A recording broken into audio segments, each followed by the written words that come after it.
पूछी काहे बदल गईला, हम पूछी काहे बदल गईलक साथे में क्रिया खाई के। मिल जईबू नजरी के सोझा जे,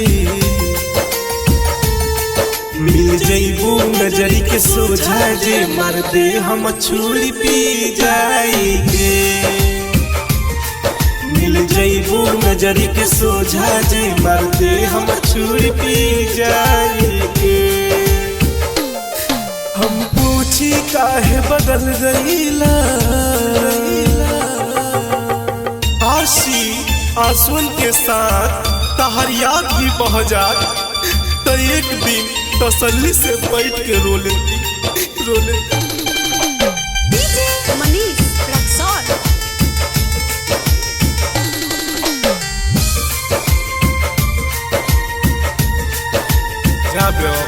पिछला सालों कर बारात रहे,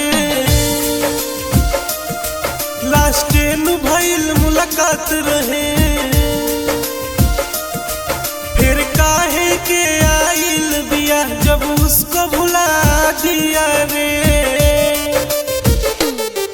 दिल तोड़ी के ससुरा गईलक,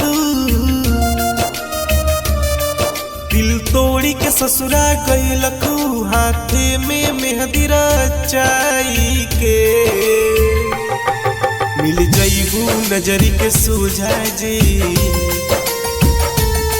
मिल जईबू नजरी के सोझा जे, मार दे हम छुरी पी जाएंगे।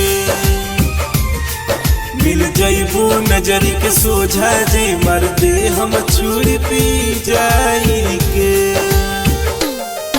हम पूछी काहे बदल गईला, आंसू के समंदर खरीदे में हर सुकून गवा दिली। हम ई दर्द के समा बड़ी मुश्किल से कमैले बानी, बड़ी मुश्किल से कमैले बानी। डीजे मनीष रक्सौल।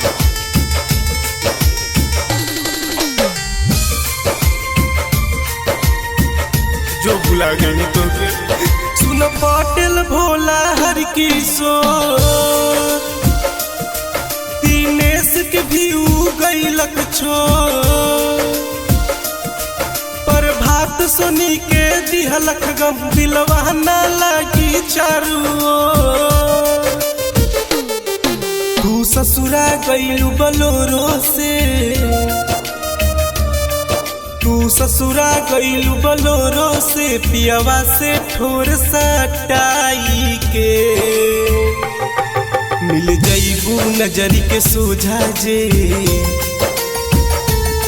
मिल जईबू नजरी के सोझा जे, मार दे हम छुरी पी जाएंगे।